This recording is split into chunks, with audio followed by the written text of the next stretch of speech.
నాకు ఫలానా రోగం, ఇక నేను పోతా. ఈ ప్లాన్ ఎక్కడ జరిగిద్ది?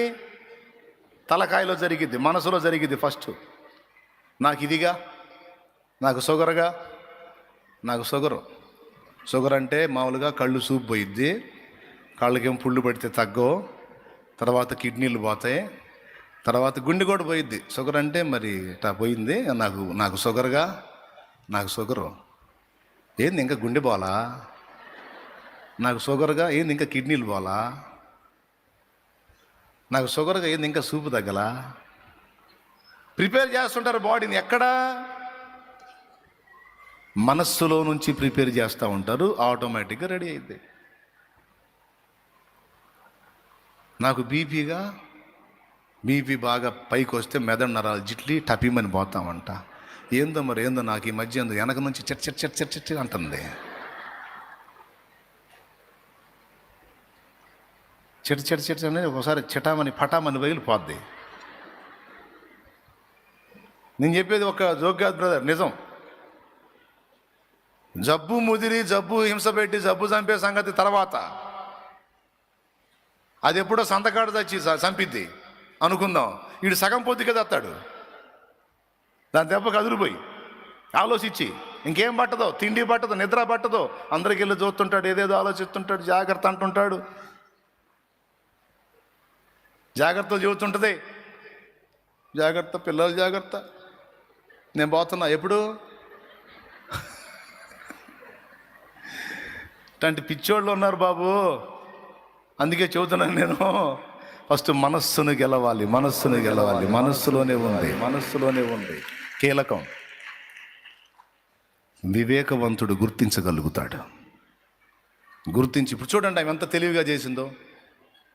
ఎటుగుడి చచ్చిపోయే మనిషి, నీకు అది లేదని చెప్పింది విశ్వాసంతో. నిజంగా నేను లేదని ప్రార్థన చేస్తా, లేదని నమ్ముతా, లేదు అని అక్కడ మురికాలలో పడేసి ఇంటికి వెళ్ళి ఆ మనిషికి చెప్పింది. ఆ మనిషి బతికింది. మరి జబ్బు చంపలేదేం? ఒక్కసారిగా తనకు ఆ జబ్బు లేదు అనేసరికి తన ఇమ్యూనిటీ సిస్టమ్ అంతా కూడా రైజ్ అయిపోయిందన్నమాట. మళ్ళా యాక్టివేషన్ అయిపోయింది, తిరిగి నూతన శక్తి పొందుకుంది. 4 రోజుల్లో మళ్ళీ నార్మల్ కండిషన్కి వచ్చేసింది. నీవు ఏది విశ్వసిస్తావో అదే జరుగుతుంది, నీవు నమ్మినదే నీకు కలుగుతుంది, నీ నమ్మిక చొప్పున నీకు జరుగుతుందని అనేక పర్యాయాలు యేసు ప్రభు బైబిల్లో మాట్లాడాడు. మీరు ఏది విశ్వసిస్తారో అదే మీకు జరుగుతుంది అన్నాడు. ఏబు గ్రంథం 3:25లో ఏబు కూడా అదే చెప్పాడు. నేను అనుకున్నదే నాకు జరిగింది. ఏది వచ్చునని నేను బహుగా భయపడుతున్నా అదే నాకు జరిగింది, నాకు భీతి పుట్టించినదే నా మీదికి వచ్చుచున్నది. ఏబు 3:25. ఏది వచ్చునని నేను బహుగా భయపడుతును, మరి రాకేం చేసిద్ది? అదియే నాకు సంభవించుచున్నది. అది కాదు, నాకు భీతి పుట్టించినదే నా మీదికి వచ్చుచున్నది. కొంతమంది ఉంటారు సోదోళ్ళు. అరే జబ్బున్నోడి దగ్గర పోయి ఏం మాటలు మాట్లాడాలండి? జబ్బున్నోడి దగ్గర ఏం మాటలు మాట్లాడాలి? వీళ్ళు ఏం మాట్లాడతారు తెలుసా? వాడు కాస్త తగ్గిపోయాడు అనుకో, బాగున్నారో కొంచెం తేటగా ఉన్నావు, కాస్త తగ్గినట్టుంది, బాగానే ఉన్నావు అనాలా. ఏందోనయ్యా, ఏందో రూపం ఎంతో బాగా మారిపోయింది, ఏందో అట్టయిపోయావు అంటే ఇక సత్తావు, అయిపోతున్నావు, రోగం పీల్చేస్తుంది, లాగేస్తుంది. ఇంకో కొంతమంది అయితే పొయ్యి అసలు ఈ మాటలు కూడా కాదు, వాళ్ళ ముఖంలోనే అర్థమైద్ది. సచ్చినోడిని చూసినట్టు చూస్తుంటారు బతికుండగానే. పక్కన వాళ్ళ చెవులు కొరుకుంటారు.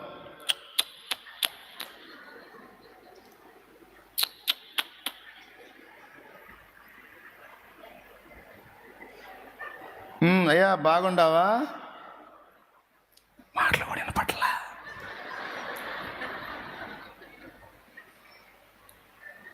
వాడు ఏం చేస్తాడు? మనసులో ఉన్నాడు ఏం చేస్తాడండి? వీళ్ళు అడుగుపోయి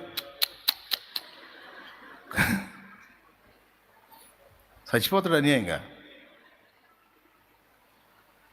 దైవ సంబంధులు దైవ స్వరాన్ని కలిగి ఉండాలండి.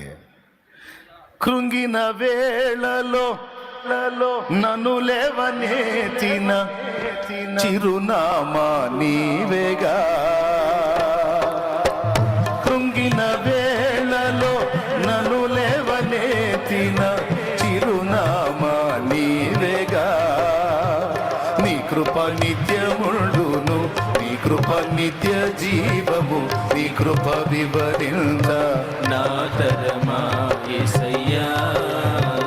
నీ కృప నిత్యముండును, నీ కృప నిత్య జీవము, నీ కృప వివరింప నా తరమా యేసయ్యా.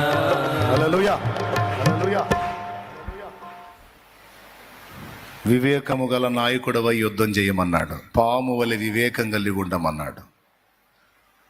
గుర్తుపెట్టుకోండి, మనల్ని మనం ప్రొటెక్ట్ చేసుకునే విషయంలో అసలు కీలకాలని గుర్తుపట్టి తెలివి మనకు రావాలి. మనుషులు మనల్ని ఇబ్బంది పెడుతున్నారంటే వాళ్ళ వెనకున్న దయ్యాన్ని గుర్తుపట్టి దాన్ని కొట్టాలి. ఎవరైనా ఏదైనా రిస్క్ ఫేస్ చేస్తున్నారంటే అసలు మూలం ఏంటి, ఎక్కడ దెబ్బ కొడితే మొత్తం బ్యాలెన్స్ అయ్యిద్ది అనేది తెలుసుకొని ఉండాలండి, తెలుసుకొని ఉండాలి. ఎక్కడ మీట నొక్కితే ఎక్కడ బల్బు వెలిగిద్ది, దీనికి మొత్తానికి ఎక్కడుంది, అసలు దీనికి కీ ఎక్కడుంది తెలుసుకొని అక్కడ కొడితే మొత్తం లైన్ బ్యాలెన్స్ అవుతుంది.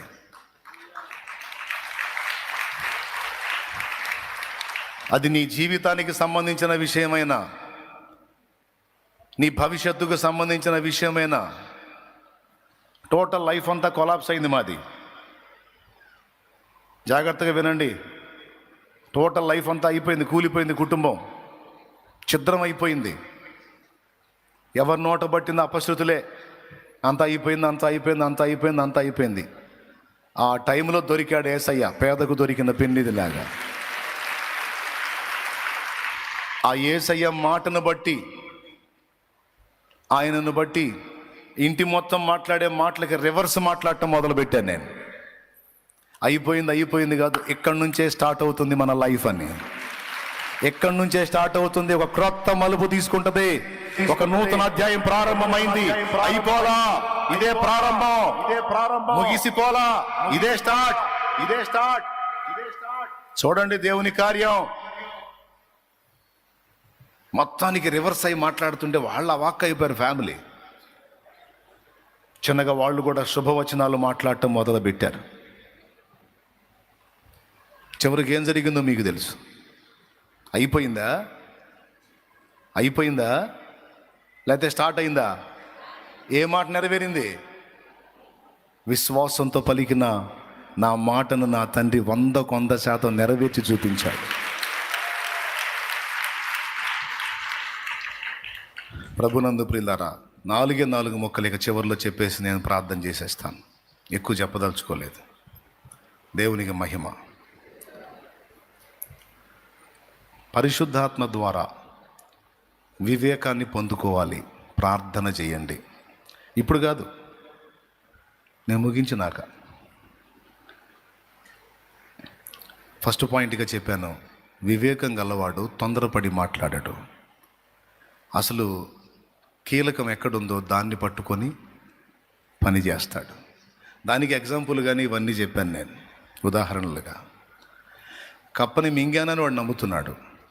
నీకు కప్ప లేదురా అంటే వాడు ఒప్పుకోడు. వాడు ఎందుకంటే కప్ప ఉంది, అది పోతే బాగుపడతాను అనుకుంటున్నాడు. ఇప్పుడు వాడికి ఏం చేయాలా? కప్ప ఉంది అని చెప్పాలా. ఉంది అని చెప్పి వాడు కక్కిచ్చాడు. అంటే వాడి నమ్మిక ఏదో, దాన్ని ఎలా బ్యాలెన్స్ చేయాలో వాడు పట్టుకున్నాడు, వాడిని బతికిచ్చాడు. అట్లాగన గొడవ చేస్తున్న వ్యక్తులు, అల్లరి పెడుతున్న వ్యక్తులు, ఇబ్బంది పెడుతున్న వ్యక్తులకు వెనక ఉండి పనిచేస్తున్నది ఏదో గుర్తుపట్టి దాన్ని దెబ్బగొట్టాలి. మనుషుల మనసులో ఏది పనిచేస్తుందో దాన్ని దెబ్బగొట్టాలి. అలా బ్యాలెన్స్ చేయాలని వివేకం కలిగిన వ్యక్తి యొక్క లక్షణాన్ని దాన్ని మీకు ఒక పాఠంగా చెప్పాను ఇప్పటిదాకా. ఇంకా మరికొన్ని విషయాలు 4 ముక్కలు చెప్పి ముగిస్తాను. పరిశుద్ధాత్మ ద్వారా వినండి జాగ్రత్తగా. ఇక ముగింపే. సంతోషంగా స్తోత్రం చెప్పండి. ఇప్పటిదాకా పునాదేశ, ఇక నుంచి పాయింట్ చెప్తాను వినండి. పరిశుద్ధాత్మ ద్వారా వివేకాన్ని పొందినవాడు 4 విధములైన దృష్టి కలిగి ఉంటాడు. మనకి వివేకం అవసరం. మనకి ఏం అవసరం? వివేకం అవసరం. పాముల వలె. ఎందుకంటే తోడేళ్ల వంటి దురాత్మల మధ్యలోనికి నేను మిమ్మల్ని పంపుతున్నా. మనుషులను అయిపోయిందా? ఇది బేస్మెంట్. ఇక దీని మీద ఒక హౌస్ లాగా 4 పాయింట్లు, 4 పిల్లర్లాగా చెప్తా. దేవుని పరిశుద్ధాత్మ ద్వారా వివేకపు శక్తిని పొందుకున్నటువంటి వ్యక్తి, స్త్రీ అయినా పురుషుడైనా, 4 విషయాల్లో దృష్టి సారిస్తారు. 4 విషయాల్లో. నంబర్ 1, పైకి చూడటం నేర్చుకుంటాడు. వివేకం కలిగిన వాడు ఎక్కడ చూస్తాడు? పైకి చూడటం. పైకి అంటే ఏంటి? హైవే రోడ్డు మీద పైకి కాదు. హైవే రోడ్డు మీద అన్న చెప్పాడు వివేకం కలిగిన వాడు పైకి చూస్తాడని. హైవేలో పైకి చూశారనుకో, నేను వచ్చి మీ పెట్లో చూడాల్సి వచ్చింది. పైకంటే ఆత్మలో. ఆకాశమందు నీవు తప్ప నాకెవరున్నారు యేసయ్యా, అంతరంగ మెరిగిన నీవుగాక.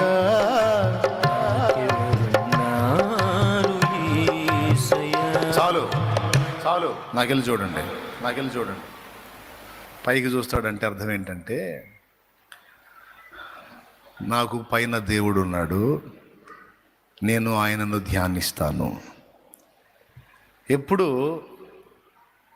తన పనితనాన్ని గురించి ఆలోచించడు, పక్క వాళ్ళ పనితనాన్ని గురించి ఆలోచించడు. కానీ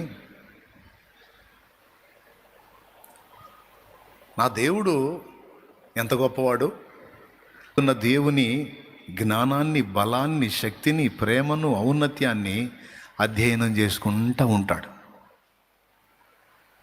నేనైతే అంతేనండి. వాడంత పనోడు, ఈడంత పనోడు, ఆమె ఇంత పనిగత్తె, ఏమంత పనిగత్తె కాదు.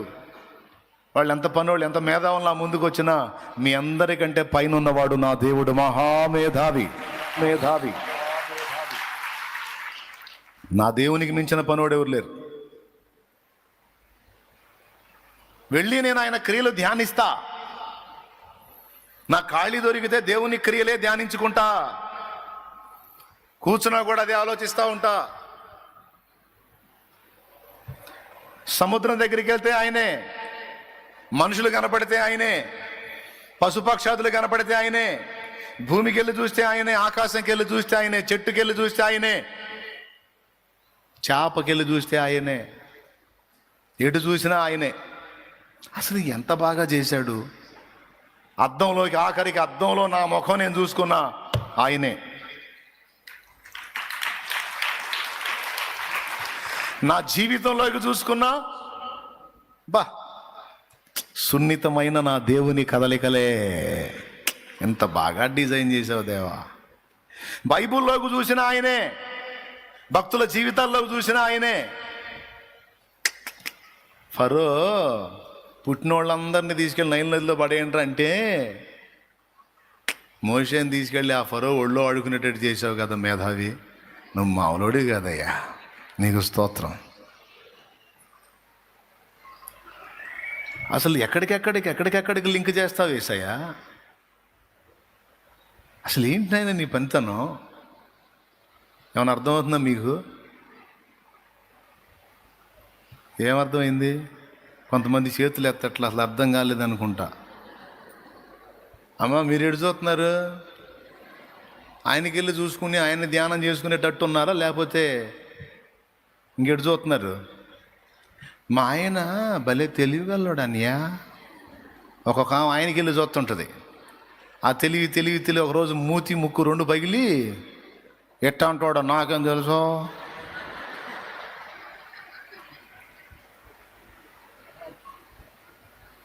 దేవునికి స్తోత్రం. మా ఆవిడ భలే షార్ప్ అండి. అస్సలు పగిలిద్ది ముఖం. అప్పుడు ఇంత పనికి మరింది నాకేం తెలుసు. ఆయన కాదు, ఆమె కాదు, పిల్లలు కాదు, తల్లులు కాదు, ఆయన. ఎవరు? అనంత జ్ఞాని, విశ్వానికి యజమాని, నా హృదయపు అభిమాని, నా జీవిత చుక్కాని నీవే. అనంత జ్ఞాని,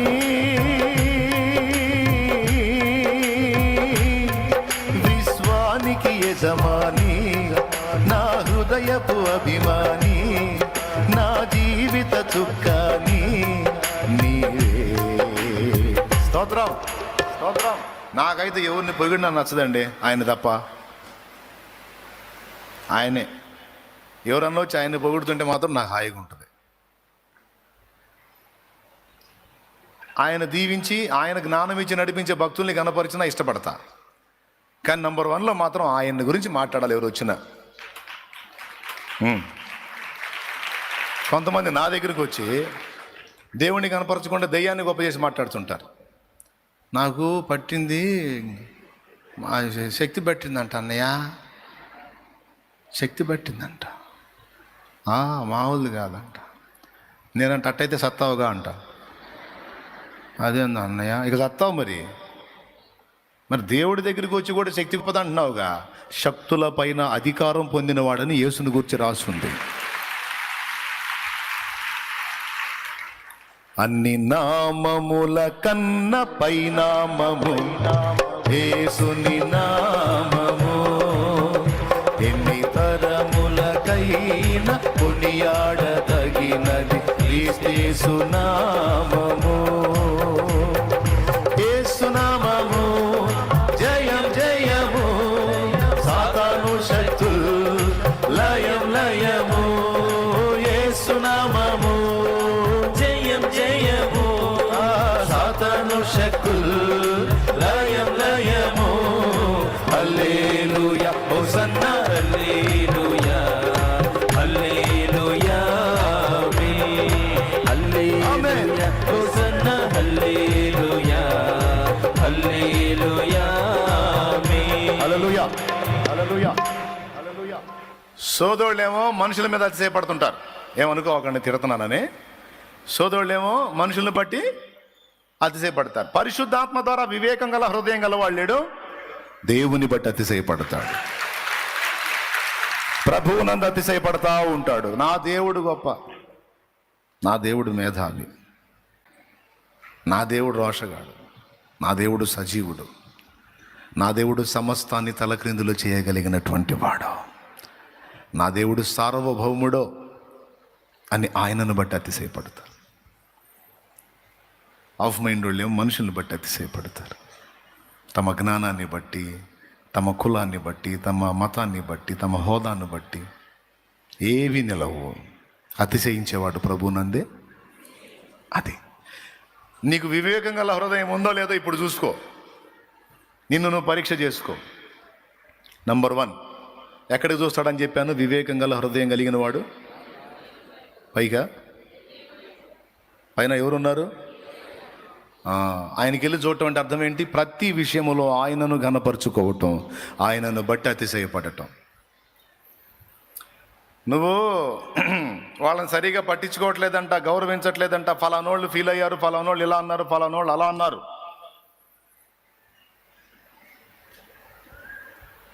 కొంతమంది నా దగ్గరికి వచ్చి నన్ను అభ్యంతరపరచడానికి మాట్లాడుతుంటారు. నేను అనే డైలాగ్ ఒకటే, ఏడిశారు. ఏమని? ఏడిశారు. ఎవరు ఫీల్ అయినా, ఎవరు ఏడిసినా, ఎవరు మొత్తుకున్నా, ఎవరు కింద పడి గెలగల తన్నుకున్నా ఐ డోంట్ కేర్. ఒక్కడు ఫీల్ అయితే మాత్రం నేను ఫీల్ అవుతా. నా దేవుడు.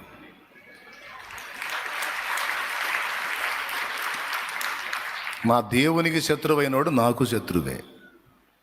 నా దేవునికి శత్రువైనోడు నాకు శత్రువు. ఎవరిని లెక్క చేయను. నీకేమన్నా చేస్తారు, నీకేమన్నా ఇబ్బంది కలిగిస్తారు, పరిచర్యకి వేగాతం అంటే నా దేవుడి సెలవు లేకుండా ఎవడు నన్ను ముట్టగలడు? ఎవడైనా ఆ విధంగా ట్రై చేస్తే పుట్ట గతులు నామ రూపాలు లేకుండా నాశనం అయిపోతారు. ఎందుకంటే నన్ను కదిలిచ్చాడు నన్ను కాదు. నేనేముంది ఇంతే నేను. కానీ నా పక్షంలో ఉన్నవాడు ఆకాశ మహాకాశాలు పట్టజాలనోడు, అసమాన ధీరుడు, అసమాన ధీరుడు, సైన్యములకు అధిపతి, నీకే నా స్తుతి. నా సైన్యములకు అధిపతి, నీకే నా స్తుతి. అదే అదే అదే అదే అదే అదే అదే అదే ఎవరు వచ్చినా అట్టే చూస్తా పైకి. నీ ఎంత తేలుస్తామని పోయిన వాళ్ళు ఉన్నారు, అడ్రస్ లేకుండా పోయారు. జాగ్రత్త అన్నారు. నేనే చూడాల్సి వచ్చిన వాళ్ళు సమాధి కార్యక్రమం నా దగ్గర. జాగ్రత్త అన్నారు. ఓకేనయ్యా అన్నాను.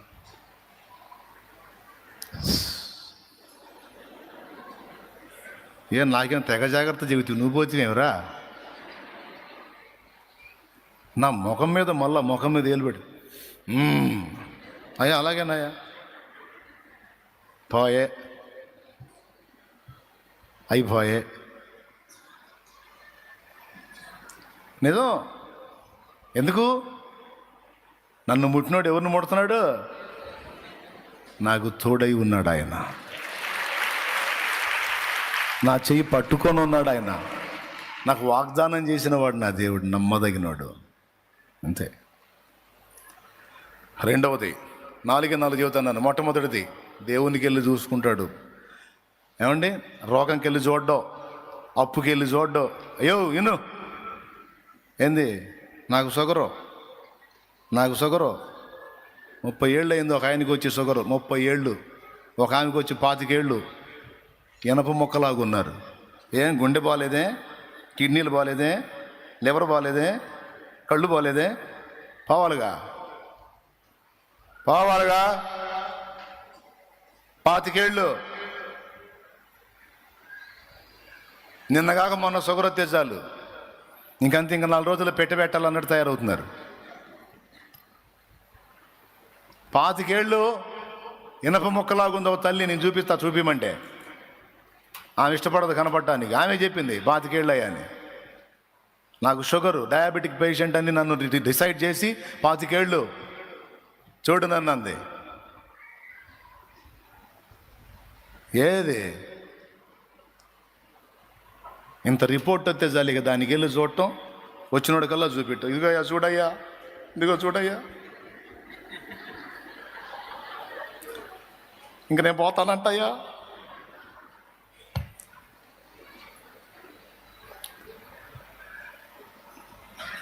ఎటు చూస్తా? క్యాన్సర్కి వెళ్ళి చూస్తావా, హెచ్ఐవికి వెళ్ళి చూస్తావా, లేకపోతే షుగర్కి వెళ్ళి చూస్తావా, బీపీకి వెళ్ళి చూస్తావా, లేకపోతే పేగు క్యాన్సర్కి వెళ్ళి చూస్తావా, లేకపోతే బ్రెయిన్ క్యాన్సర్కి వెళ్ళి చూస్తావా, లేకపోతే లివర్ ఇన్ఫెక్షన్కి వెళ్ళి చూస్తావా, కిడ్నీలు బలహీనతకి వెళ్ళి చూస్తావా? ఎటు చూస్తావు? వాటన్నిటిని స్వస్థపరచగలిగిన వాడు ఆయనకి వెళ్ళి చూడు. అప్పులకి వెళ్ళి చూస్తావా, ఆర్థిక సమస్యలకి వెళ్ళి చూస్తావా, భయపెట్టే మనుషులకి వెళ్ళి చూస్తావా, పరువు ప్రతిష్టలకి వెళ్ళి చూస్తావా? ఆయనకి వెళ్ళి చూస్తావా? అవమానానికి అప్పగించడం తెలుసు, అవమానానికి పొందిన వాడిని అందలం ఎక్కించడం కూడా తెలుసు. దుర్మార్గుడా, కన్న తల్లి లాంటి దాన్ని చేయబట్టుకుంటావురా? కృతజ్ఞతాహీనుడా, కృతజ్ఞుడా, దుర్మార్గుడా అని బజారు ఊరంతా పాపం ద్వేషించుంటారు యోసేపుని. ఎరగడు, నిందపాలు. తర్వాత ఏం చేశాడు మరి పెద్ద ఆయన? పెద్ద ఆయన నేరుగా తీసుకెళ్ళి సింహాసనం మీద కూర్చోబెట్టాడు. ఇప్పుడు ఆ బజారు, ఆ ఊరు కాదు, మొత్తం ఐగుప్తు రాజ్యం మొత్తం కలిపిపోయి ఎక్కడ సాష్టాంగ పడ్డారు? మరి మీరే చెప్పారు కదా, తిన్నింటి వాసాలు లెక్క పెట్టేవాడు, అన్నం పెట్టిన చేతిని పట్టుకున్నాడు, దుర్మార్గుడు, అట్టాంటోడు ఇట్టాంటోడు అంటే కదరా. మరి ఇప్పుడేంది? మా అందరికి అధిపతి అంటున్నారు. నీ నిందలను కూడా నీకు దీవెనలుగా మార్చగలిగిన దేవుడు నా దేవుడు. హల్లెలూయా. అందుకే ఆయనకి వెళ్ళి చూడాలా. నిందించిన వాళ్ళ మీద ప్రతీకారం చూడకూడదు. ఏడిచాడు వాడు. నిందల పాలు చేస్తే నన్ను అవమానపరిస్తే నా దేవుని కనికరం నా మీద ఇంకెక్కువైతే, కనికరం ఎక్కువైందంటే ఇక నేను కింద కాదు, ఇక ఉన్నతాసనంలో కూర్చోబెడతాను నన్ను తీసుకెళ్ళి. అరే వీళ్ళందరూ నిన్ను ఇంత దారుణంగా నిందించారు కనుక నా కోపం వస్తుందిరా. వస్తే ఏం చేస్తావు దేవా? లాభం లేదురా, నిన్ను ఇంకా పైకి ఎత్తాలా. వాళ్ళు ఇంకా ఏడిచావాలరా, నిన్ను ఇంకా పైకి ఎత్తుతాను నేను. అంతే. కాబట్టి ఎడు చూద్దాం, ఆయనకి వెళ్ళి చూడండి. కృంగిపోవటాలు, దిగులు పట్టాలు, విచార పట్టాలు, సీదేయటాలు, మనం ఏడిచి పక్కన వాళ్ళు ఏడిపిట్టాలి, ఈ చెత్త తీసేయండి. నవ్వుతా నా దేవుడు, నా దేవుడు, హల్లెలూయా హల్లెలూయా, ఆయన ఆయన ఆయన. మరి దేనికి వెళ్ళి చూడకు. వివేకం గల హృదయం కలిగిన వాడు ఎట్లా చూస్తాడు? నంబర్ 1. నంబర్ 2, రెండవది 4 దృష్టి కలిగి ఉంటాడు అన్నాను. మొట్టమొదటిది దేవునికి వెళ్ళి, రెండవది తనలోనికి తను చూసుకుంటాడు. తనలోనికి తను అంటే ఎక్కడ నేను తేడా పడుతున్నాను, ఎక్కడ నేను పొరపాటుగా ఉన్నాను, ఎక్కడ నేను బ్యాలెన్స్ తప్పుతున్నాను, నాలో ఎక్కడ లోపాలు ఉన్నాయనేది నిరంతరం వెతుక్కుంటూ ఉంటాడు తమ్ముడు. అది ఇంట్రెస్ట్ ఉంటే రాసుకో, లేకపోతే వదిలే, నీ కర్మ, నేను చేయగలిగింది ఏం లేదు. చెబుతా. వివేకం కలిగినోడు ఏం చేస్తాడు? ఫస్ట్, తర్వాత అది తనలోనికి తాను చూసుకుంటాడు. నేను మంచివాడినే, అందరూ చెడిపోయిన వాళ్ళు అనడం. కొంతమంది ఎంతన్నా చెప్పు, ఎవరు? నేనా? అస్సలు ఒప్పుకోరు. నేను పెద్ద మనిషినే, నేను మంచిదాన్నే, నేను మంచివాడినే అని ఏ కాడికి తమను తాము సమర్థించుకొని ఎదుటి వాళ్ళని నిందిస్తూ ఉంటారు. నేనేదో కాస్త లెగిస్తే ఈ మధ్య లేకుండా తీసుకెళ్ళి పెట్టారా? అవసరం లేదులే, మళ్ళీ స్టాండ్ నేను ముగిస్తాను. ఏమండి లైన్లో ఉన్నారా? ఎన్నేళ్ళు?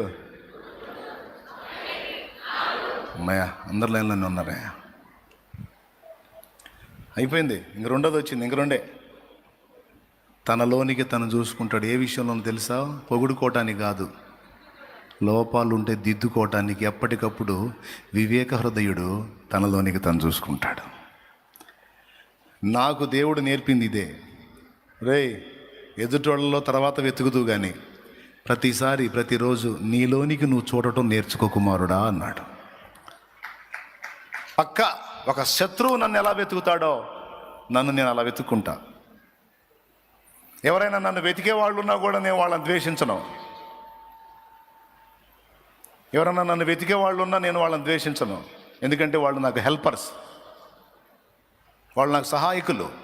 ఎందుకంటే నాలో లోపాలని సరిగా వెతుకోలేకపోతే పాపం వాళ్ళు కష్టపడి వెతికి పెడుతున్నారు. దేవునికి స్తోత్రం, హల్లెలూయా. ఏమండి, స్టార్టింగ్లో 3 దాకా వాక్యం చెప్పేవాడిని. వాక్య ఆసక్తి మరి ఆ పిచ్చి చెప్పేవాడిని, వినేవాళ్ళు. మా అన్నయ్య వచ్చేవాడు నా దగ్గరికి. మా అన్నయ్య, అబ్బాయ్ నువ్వు మంచి ఆహారం పెడుతున్నావు కాదని నేను అనట్లా, మంచి ఆహారం పెడుతున్నావు కాదని నేను అనట్లా, కానీ టైంలో పెడుతున్నావు అన్నాడు. అంటే వినేవాళ్ళ స్థితిని నువ్వు అంచనా వేయట్లా. స్టార్టింగ్లో చెప్పాడు, వినేవాళ్ళ స్థితిని నువ్వు అంచనా వేయట్లా. నీకు దేవుడిచ్చిన ప్రత్యక్షలు చెప్పుకుంటా పోతున్నావు, కానీ అవతల వాళ్ళ స్థితిని కూడా అంచనా వేయాలి. బలహీనలు ఉంటారు, బలవంతులు ఉంటారు, పిల్లతల్లులు ఉంటారు, బాగున్నోళ్ళు ఉంటారు, బాగలేని వాళ్ళు ఉంటారు, నడువులు నొప్పుల వాళ్ళు ఉంటారు, కాళ్ళు చచ్చుబడ్డోళ్ళు ఉంటారు. నువ్వు ఆంతున్న గంటలు కూర్చోబెట్టి మాట్లాడుతుంటే మరి ఆళ్ళగతి ఏంది? ఇప్పుడు నేను ఒక మాట చెప్పొచ్చు, యేసు నామములో పో, ఎవరిని మన్నాయని అనొచ్చు. నువ్వు శోధకుడిలాగా ఉన్నావు, నాకు పరిశుద్ధాత్మ నన్ను నడిపిస్తుంటే అడ్డగిస్తున్నావు నువ్వు అనొచ్చు. కానీ నేను వివేచించాను. పాయింటే, నన్ను దేవుడు వాడుకునేదానికి నా దేవుడు నిలబెట్టినప్పుడు నన్ను ప్రేమించి కాటికి కాలు దాచిన ముసలి వాళ్ళు సైతం ఈ మాటలు వినటానికి వస్తారు. ముసలి వాళ్ళు, పిల్ల తల్లులు, గర్భిణీలు, బలహీనతలతో ఉన్న వాళ్ళు అందరూ అన్ని రకాల వాళ్ళు వస్తారు. వచ్చినప్పుడు వాళ్ళని కూడా దృష్టిలో పెట్టుకొని నేను మాట్లాడాలి నిజమే అని నా టైంని మార్చుకున్నా. 3 నుంచి 2కి వచ్చా, ఇప్పుడు 2 నుంచి 1:30లోకి వచ్చా. స్తోత్రం. ఇక మా వాడు చెప్పే పని లేకుండా నేనే బ్యాలెన్స్ చేసుకుంటున్నా. ఎక్కడో కూర్చొని ఉంటాడు మా వాడు. అసలు టైం అయిపోతుంది అనుకో, ఎక్కువసేపు అయిందనుకో జనం ఇబ్బంది పడతారు కదా, ముందు మావాడు ఇబ్బంది పడతాడు. ఏడున్నాడు?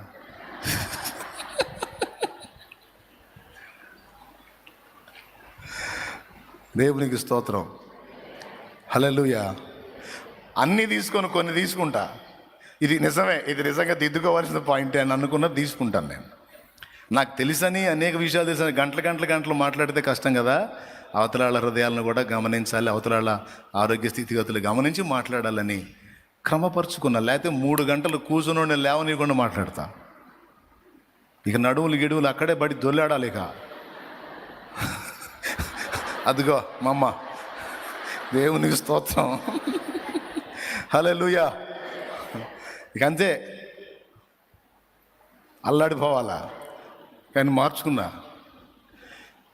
మనలోనికి మనం చూసుకోవాలి. ఒక వ్యక్తి ఒకవేళ సహేతుకమైన విమర్శ మనకు చేస్తే అది నిజంగా లోపమే అయితే తప్పనిసరిగా దిద్దుకోవాలి. అంతెందుకు అవతల వాళ్ళు మనల్ని ఆక్షేపించిన దాకా మనం ఎందుకు ఆగాలి? ముందే మనం ఆలోచన చేసుకొని కరెక్షన్ చేసుకుంటే పోయింది కదా. అదే కదా అసలు మనకు కావాల్సింది. ఏమంటారు?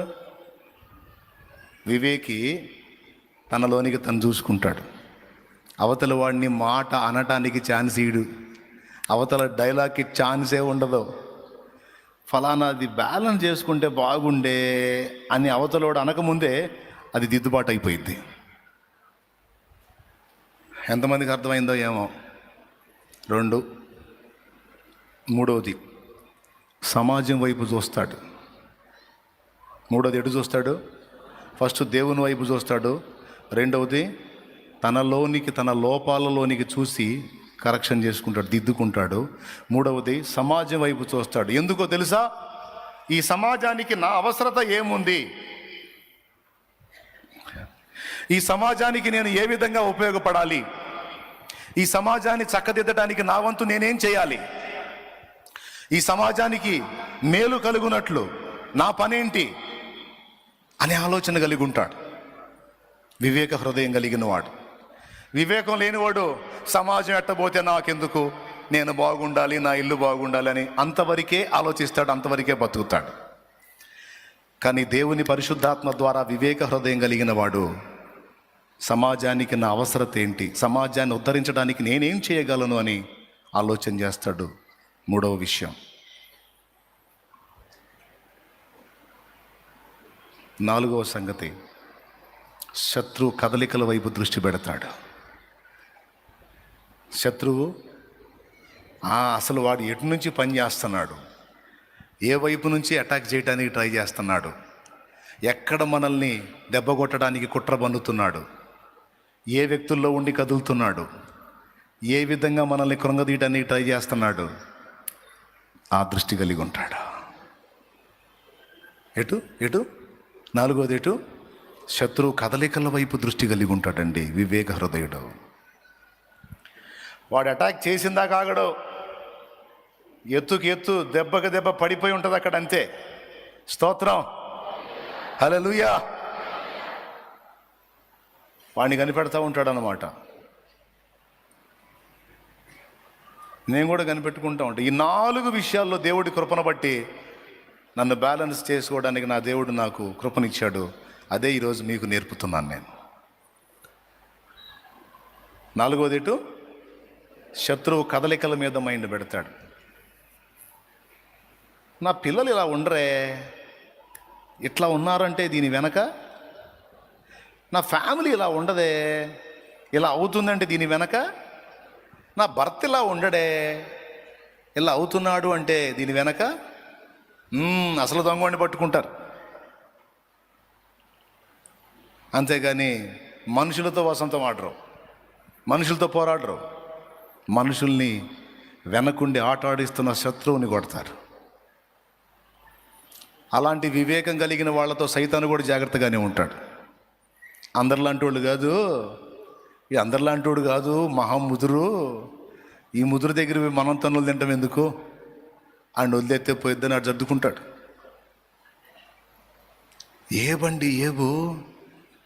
ఏవు మామూలు ముదురు కాదు. సైలెంట్గా వాళ్ళ ఆవిడలోకి వచ్చి మాట్లాడుతుంటే పట్టుకున్నాడు దొంగనే. ఓ మూర్ఖురాలా అన్నాడు. ఏసై చూసారా, నీకు ఆ సిలువ దూరమగును గాక అని పేతురంటే సాతానా వెనకబో అన్నాడు. చూడు ఎంత పట్టుకున్నాడు, ఎంత తేలిగ్గా పట్టుకున్నాడు దొంగని.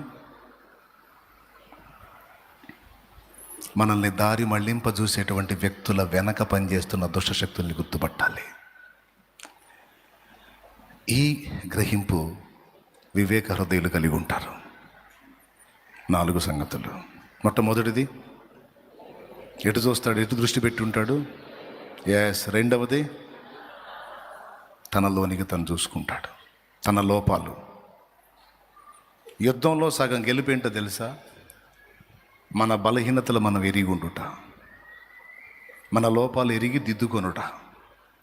మూడవది, సమాజానికి నా అవసరత ఏంటి, నేనేం చేయగలను సమాజానికి, ఈ సమాజం కోసం, ఏ పని కోసం నన్ను పుట్టించాడు, ఇంతమందిలో నేను పుట్టాను అంటే వీళ్ళకి నా అవసరత ఉంది, నేను వీరికి ఏ విధంగా ఉపయోగపడగలుగుతాను. పెద్దాయనా, పెద్దాయనా, నువ్వు కూడా ఆలోచించాలే. పెద్దాయనా, నేనంటూ ఇట్ట పుట్టాను, ఈ భూమి మీదకి వచ్చానంటే ఈ సమాజానికి నా అవసరం ఉంది, ఈ సమాజానికి నేనేం చేయాలి, ఈ మనుషులకి నేనేం చేయాలి, ఏ విధంగా వీళ్ళకి ఉపయోగపడగలుగుతాను అనే గ్రహింపు ఉండాలి. సమాజం మీద దృష్టి ఉండాలి తమ్ముడు. 4వది, శత్రువు కదలికల మీద. వాడు దెబ్బ కొట్టకముందే పడిపోయి ఉండాలి. దేవునికి మహిమ కలుగును గాక. ఇశ్రాయేలీల యుద్ధం గురించి ఒక మాట విన్నాను నేను. ఈజిప్ట్ వాళ్ళు ఇశ్రాయేల్ మీద యుద్ధం చేయడానికి స్కెచ్ గీశారట, నలువైపులా అటాక్ చేయడానికి. ఇప్పుడు ఇరాన్ కూడా లైన్లో ఉంది, ఏమో జరుగుతుండొచ్చు, చెప్పలేం. ఇరాన్ కూడా లైన్లో ఉంది. అట్లాగా ఇశ్రాయేల్ చుట్టూ శత్రువులే. ఈజిప్ట్ అంటే ఈజిప్ట్ వాళ్ళు మన మీద ప్లాన్ చేశారా అని తెలుసుకున్నారు. ఇంకా వాళ్ళు అటాక్ చేయలే. వాళ్ళు యుద్ధ విమానాలన్నీ లైన్లో పెట్టుకొని ఇజ్రాయెల్ మీద ప్లాన్ చేశారు. మధ్యాహ్నం లంచ్కి పోయారు. వాళ్ళు లంచ్కి బానిచ్చి వీళ్ళు ఏం చేశారు తెలుసా? వీళ్ళ యుద్ధ విమానాలు పంపించి వాళ్ళ రన్వేస్, ఫ్లైట్లు ఎగురుతాయి చూడండి, ఆ మార్గాలన్నీ కూల్చిపెట్టేశారు. అవకాశం ఉన్న కాడికి ఫ్లైట్లు ధ్వంసం చేశారు. బాగున్న ఫ్లైట్లు ఎగిరి రాకుండా రన్వేస్ని కూల్చారు ఫస్ట్ ఆఫ్ ఆల్. ఇంక అయిపోయింది. రన్వేస్ అంటే ఇప్పుడు విమానం, కొంతమందికి రన్వే అంటే తెలియదు, అందుకని చెబుతున్నాం. అన్నంతా మోడ్ సరిగ్గా, అందుకని తార్ రోడ్ లాగా ఉంటుంది, నున్నగా విమానం ఇలా పోయి అలా ఎగిరిద్ది. ఆ దారిని రన్వే అంటారు. ఆ దారిని కూల్చారు వాళ్ళ అన్నానికి బానిచ్చి.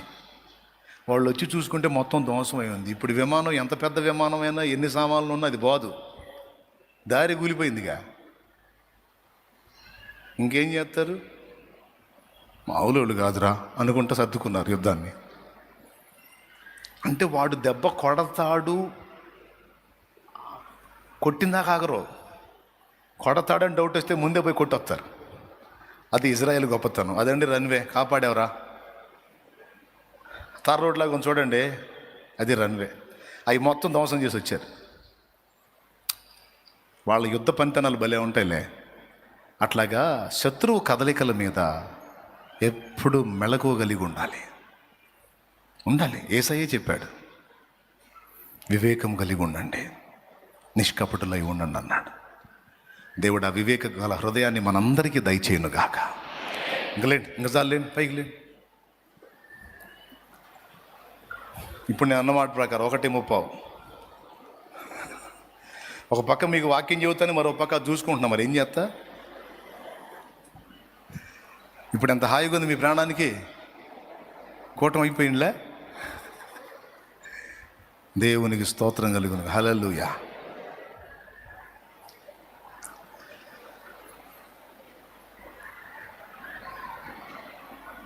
కుటుంబం పతనం అవుతుంది అంటే ఎక్కడ తేడా పడుతుంది అని వెతకాలి. నా కుటుంబం విచ్ఛిన్నం అయిపోతుంది అంటే దానికి ఎవరినో బాధ్యులు చేయటం కాదు, నా దగ్గర దిద్దుబాటు చేసుకోవాల్సిన ఏమన్నా ఉన్నాయా? ఒక భర్తగా నేను బ్యాలెన్స్ అవ్వాల్సిన ఏమైనా ఉన్నాయా? ఒక భార్యగా నేను బ్యాలెన్స్ అవ్వాల్సిన ఏమైనా ఉన్నాయా? ఒక పిల్లగాడిగా, ఒక కుమారుడిగా, కుమార్తెగా నా ఫ్యామిలీ పతనానికి నేనేమైనా కారణమయ్యానా? నేను బ్యాలెన్స్ చేసుకోవాల్సిన ఏమైనా ఉన్నాయా? ఎందుకు నా ఫ్యామిలీ పతనం వైపు నడుస్తుంది? నా కుటుంబాన్ని నేను నిలబెట్టుకోవాలి, నా సమాజాన్ని నేను చేయగలిగినంత వరకు బాగు చేసుకోవాలి. నా దేవుడు నాకు సహాయం చేస్తాడు. ఎక్కడ తేడా జరుగుతుంది, ఎందుకు ఇలా అయిపోతున్నాం అనే వెతుకులాట, నిశిత పరిశీలన అనేది మనకు ఉండాలి పిల్లల. ఏ కాడికి ఏ పొద్దు మొద్దోళ్ళలాగా ఉండొద్దు, చురుకు లేని వాళ్ళలాగా ఉండొద్దు. మెలకు తెచ్చుకొని జాగ్రత్త పడమని ప్రేమతో దేవుడు హెచ్చరిస్తున్నాడు. నీకు లేదా దేవుణ్ణి అడుగు, నాకు వివేచన ప్రసాదించమని అడుగు. అన్ని వరాల కంటే కూడా ఉత్తమంగా, దేవా నాకు వివేచన ప్రసాదించు. నా శత్రువు వివేకం గలవాడు, వాడిని దెబ్బ కొట్టాలంటే నాకు వివేచన కావాలి, నాకు జ్ఞాన వివేకం కావాలి ప్రభువా, నాకు ఇవ్వు అని ప్రార్థన చెయ్యి. నా దేవుడు నీకు జ్ఞానం ఇస్తాడు, వివేకం ఇస్తాడు, చురుగ్గా కదలటం ఇస్తాడు. అప్పుడు ఈ 4 విషయాల్లో దృష్టి కలిగి ఉంటా. రైట్, ప్రార్థన. తల్ల వంచి కళ్ళు మూయండి. ఇందాక కడప నుంచి బాప్తిస్మానికి వచ్చారట, రాత్రే వచ్చారట. ఎవరైతే ఆ దూరాల నుంచి అన్నా మేము బాప్తిజం పొందాలని వచ్చాము అని చెప్పారో మీరందరూ కూడా ముందుకు వచ్చేసేయండి.